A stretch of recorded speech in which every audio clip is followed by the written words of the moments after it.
Bab 11, ini hanya permainan kekuasaan. Feng Yuan sedikit mengernyit. Berdasarkan intuisi dan pengalaman hidup selama 500 tahun, ia bisa mencium konspirasi. Matanya berkedip dan dia mengendurkan alisnya. Aku sedikit lapar sekarang. Kamu datang di waktu yang tepat.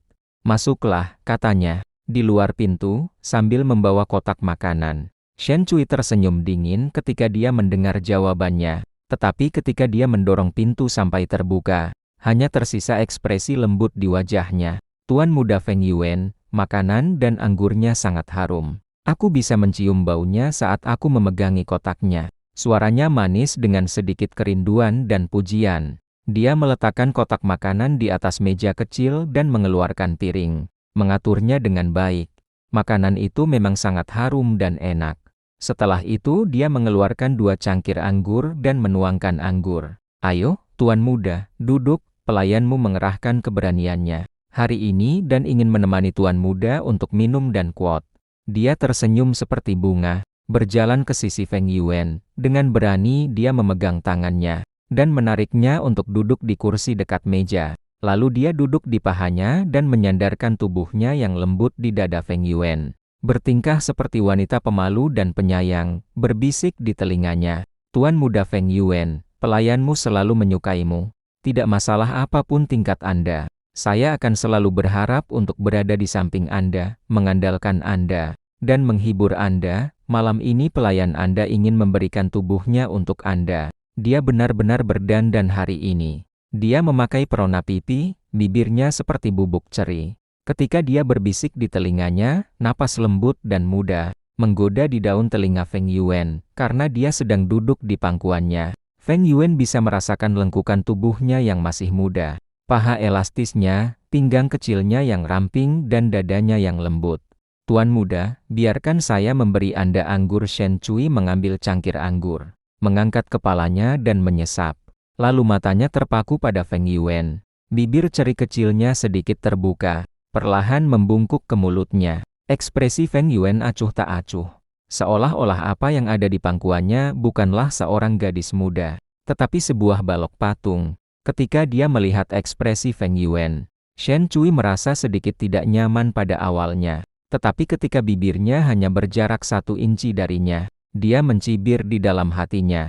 Kamu masih berpura-pura, pikirnya. Tepat pada saat ini Feng Yuan mengejek, nadanya menghina. Jadi itu hanya permainan kekuasaan. Wajah Shen Cui menjadi kaku dan dia menelan anggur di mulutnya. Mencoba mengelak tuan muda Feng Yuan, apa yang kamu katakan? Mata Feng Yuan memancarkan cahaya dingin. Dia menatap mata Shen Cui, menempatkan tangan kanannya di leher putihnya. Pada saat yang sama perlahan-lahan menekannya dengan paksa. Pupil mata Shen Cui menyusut dan suaranya penuh panik. Tuan muda, kau menyakitiku. Feng Yuan tidak menjawab, tetapi cengkeramannya di lehernya semakin kuat. Tuan muda Feng Yuan, pelayanmu agak takut. Shen Cui sudah kesulitan bernapas. Dia tampak bingung. Sepasang tangan lembut tanpa sadar menggenggam tangan Feng Yuan, mencoba untuk mengangkat tangannya. Tapi tangan Feng Yuan kuat seperti besi, tidak bisa ditarik. Sepertinya paman dan bibi membiarkanmu datang untuk merayuku dan menjebakku. Ini berarti sudah ada orang yang diatur di lantai bawah. Ya, Feng Yuan tertawa dingin. Kuot, tapi siapa dirimu? Datang untuk menggunakan taktik padaku.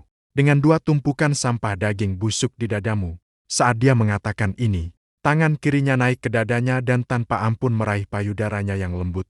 Membuatnya mendadak berubah bentuk. Rasa sakit yang hebat berkobar dari dadanya. Mata Shen Cui terbelalak. Rasa sakitnya begitu hebat sehingga matanya penuh dengan air mata. Dia ingin berteriak. Tetapi Feng Yuan mencengkeram lehernya begitu kuat sehingga pada akhirnya, dia hanya bisa menangis beberapa kali.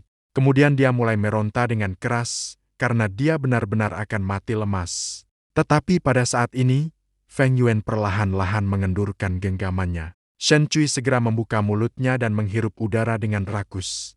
Napasnya terlalu bernafsu menghasilkan serangkaian batuk yang hebat.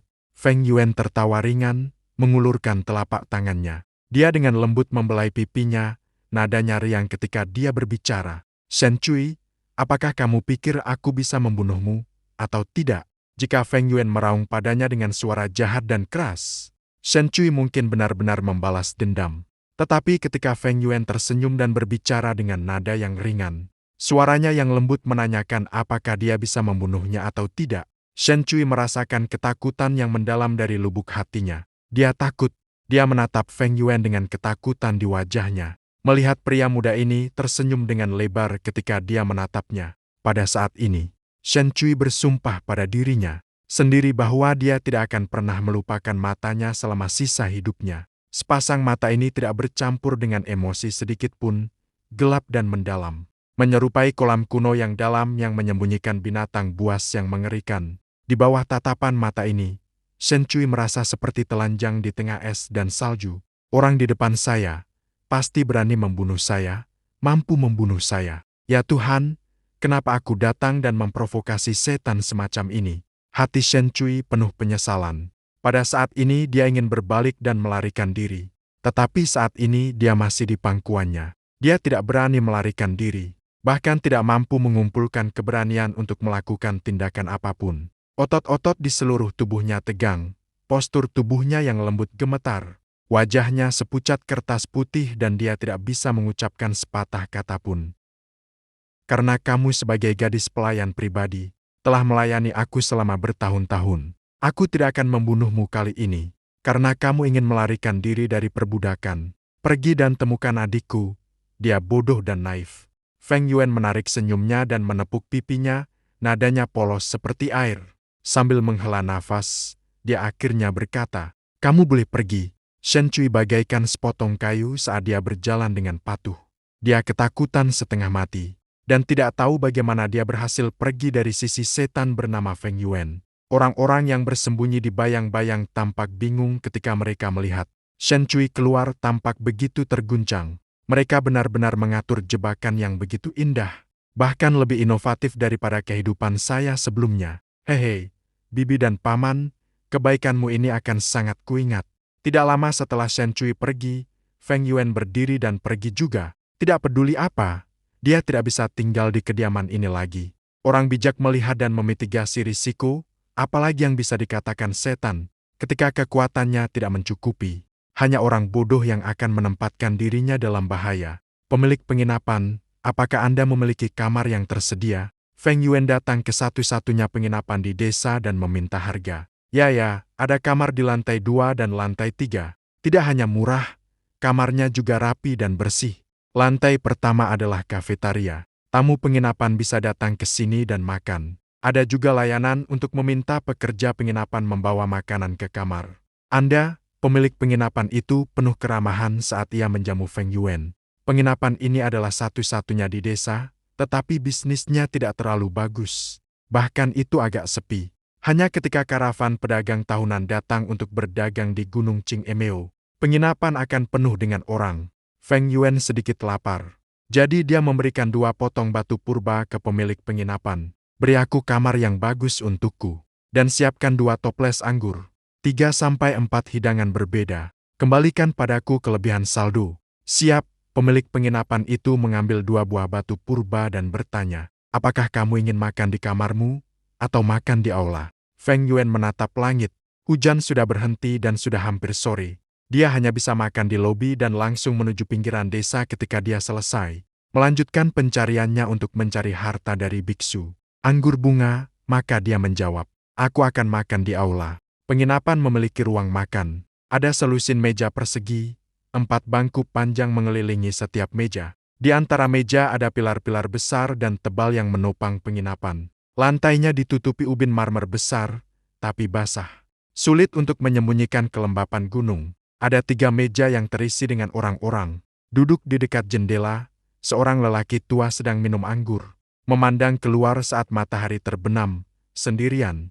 Di tengah-tengah kafetaria ada sebuah meja duduk dengan 5-6 pemburu. Mereka mendiskusikan tentang pengalaman berburu mereka dengan suara keras. Dan di kaki mereka ada tumpukan berbagai jenis mangsa gunung, seperti burung dan kelinci. Di sudut lain adalah meja dengan 2 orang muda, yang tampaknya sedang mendiskusikan secara rahasia.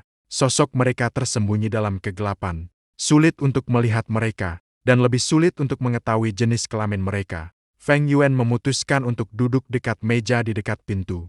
Segera setelah itu, hidangan disajikan di atas meja. Dengan bakat kelas C-ku, untuk memurnikan Moonlight Gu aku harus meminjam batu purba. Jika keberuntunganku bagus dan Moonlight Gu ini tidak memiliki kemauan yang kuat, saya hanya perlu 5 buah. Tetapi jika keras kepala saya akan berada dalam masalah. Mungkin membutuhkan sekitar 8 buah. Gu adalah makhluk hidup, jadi wajar bagi mereka untuk memiliki keinginan untuk bertahan hidup. Beberapa memiliki kemauan yang kuat dan akan selalu menolak proses pemurnian. Beberapa Gu memiliki kemauan yang lemah. Seluruh pemurnian mereka menyerah tanpa daya. Begitu tidak ada penolakan, proses pemurnian akan menjadi santai. Saat ini aku hanya memiliki 6 batu purba pada diriku.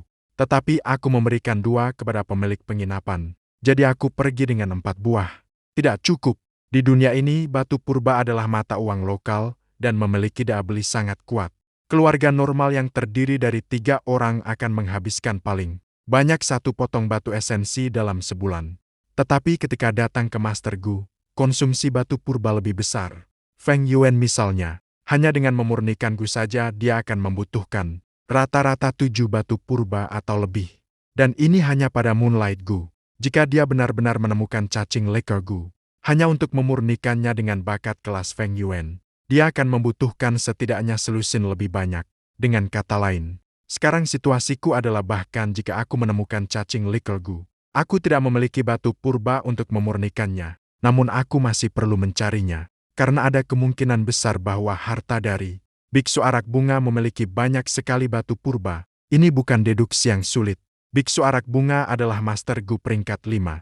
Untuk seorang prajurit kuat yang terkenal dari fraksi iblis, bagaimana mungkin dia tidak memiliki batu purba, yang merupakan barang yang harus dimiliki dalam kultivasi Master Gu?